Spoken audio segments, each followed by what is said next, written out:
Oh, the Bengals and Trey, interesting spot. Tone has a question for you, Rab. Yeah, I do, Ian. I'm not sure if you know this or not because you weren't working. You were at lunch with your mom. But Trey Hendrickson filed a statement with ESPN saying there's been no communication between his camp and the team since the draft, basically. Do you know anything about this since you were at lunch, or should we call somebody? Should we call Shefty? Jeez, what the?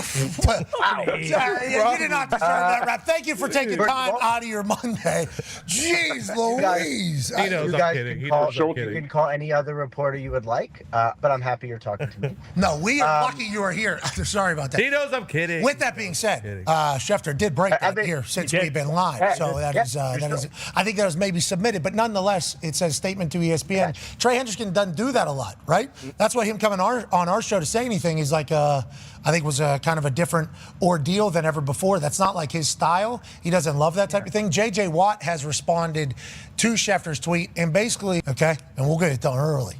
Now, remember, they've done a lot of other deals right now. J.J. Watt is just hypothesizing about a potential situation that could have happened maybe from his own experience or maybe somebody else that he knows. And then whenever the time comes for it, it's either not a good offer. Blackburn, she said something about like, sometimes these players just need to be happy and thankful with where their offer is or something. Done that maybe before the draft. What do you think and why do you think this is all happening? We literally saw one last week, huge trade last week. But generally, trades either happen before they're going to happen. Let's just trade you. So Trey Hendrickson is right. While there's been some communication between him and the team, there hasn't been contract communication, which is the only important kind of communication. Not the only important, but that's the good stuff, right? That's what you want. You want negotiations. You want offers. You want real stuff. That has not happened. But my belief, and let me say this first. I understand why he's upset. I do. There's no real deadline now. There's nothing to force a team to do anything. Just to do, the Jamar and T deal. I understand he's mad. I empathize. So is that you sending a message from the Bengals to Trey Hendrickson, or is that just you hypothesizing from what you've heard? No. Because Trey Hendrickson, hearing you say that you do believe the Bengals are going to get a deal done with him and move forward, I think that's probably a big deal because I think Trey Hendrickson's... But we're going to... get this done. Spreading. Exactly. But really, they're not going to do it. But Rapchi's the one saying that, making these lies up. Yeah, I don't know. That's a good question. See, this is what we need to know. What is the context of what you're saying? Good question. Good question. So what me saying that is from the conversations I've had with the Bengals sources in the past, not today. Got it. I didn't see the statement reach out. Okay, what now? So this was sort of in the past. I know they like him. They believe in him. They value him, all of that. I do believe the deal gets done. This is me kind of taking all that and saying like, here's where, I heard that, AJ, here's where it's eventually going to happen. But this is not me sending a message because, like, the message would really be like, it's going to happen eventually. But if you're Trey Hendrickson, you're like, okay, well, come on. Like, oh, thanks. Like, so no message could do anything stronger than like an actual extension offer would do. Do you know what I mean? Yes, absolutely. That's the best way to talk, especially if you value and... Until the NFL season kicks off. And guess what? We found out today that things will kick off in Philadelphia with the defending Super Bowl champs taking on the Dallas Cowboys. The opening game between the two NFC East rivals will be held on Thursday, September 4th from the Lincoln Financial Field. In 2 games last season... So, we're leading off this week... will end with us battling it out in Celebrity Family Feud in Atlanta if we can fly there on time. So we're not going through Newark. We hope that just read about Atlanta's airport now. So that's the way the week ends. The week begins with something we're going to be talking about in the middle of the week, which is the NFL schedule being released. And the way the NFL schedule releases its schedule, not to 100% take credit for it, along with the rest of NFL Network, and it's changed. It has changed. DJ Mikey D, who goes way back in the day with us for the NFL Network. Yes. That was the royal we I was referring to with us. That you remember when we first came up with the programming for the schedule release. People were like, "What are you doing?" Yeah. What are you doing? And it's content. Everything's content these days, to the point where now there is a schedule release I guess, its own schedule on the schedule release is a schedule of leaks.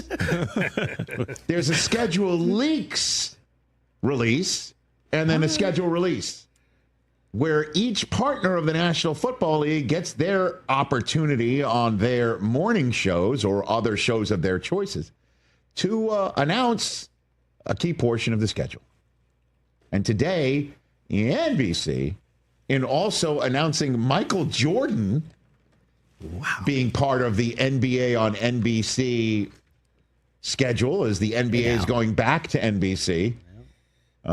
Jordan is part of the broadcast, apparently, in a special correspondent role or whatever the hell they're calling it. Special contributor. Special contributor. Yeah. You know, he was a very special contributor to the Chicago sports scene once upon a time. I've heard that. Very.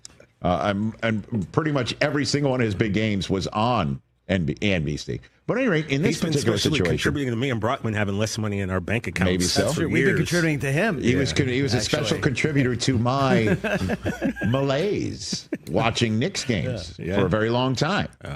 Similar to Saturday. At any rate, the folks on NBC announced the kickoff. Now, we were saying who should be in Philadelphia for the kickoff for the last few weeks. And could it be Los Angeles? Could it be the Rams to repeat the divisional playoff game in the snow? The 100% closest battle Philadelphia endeavored or had to deal with on their road to dismantling everybody else. The Commanders in the NFC Championship game, the Chiefs in the Super Bowl. Maybe we run it back with the Los Angeles Rams. Could it be the Commanders, a repeat of the NFC Championship game? Could it be the Lions? As you know, the Lions have a history of winning games on the road to kick off a season. 2 years ago, they were anointed as such. One of those teams by the NFL to watch for with an assignment in Kansas City. A lot of people thought they did not deserve. And you could think maybe the Bears could be that role. Or could they be anointed Bears at Philadelphia? Because they're certainly not going to have a divisional playoff rematch or a divisional rematch of any sort, right? Unless they want to put the Commanders there. And then they decided to hold the beer of everything by putting the largest piece of filet mignon on the plate they possibly could. Wow. This takes a nice chunk out of the pie. Let's go. They are putting the Dallas Cowboys in Philadelphia to start the season September 4th on NBC. And first of all, I'll just say these things. Not that people really care about it. Well, they do. Somebody from the National Football League had to make a call to somebody in your place of business on Pico Boulevard here in Los Angeles to say, hey,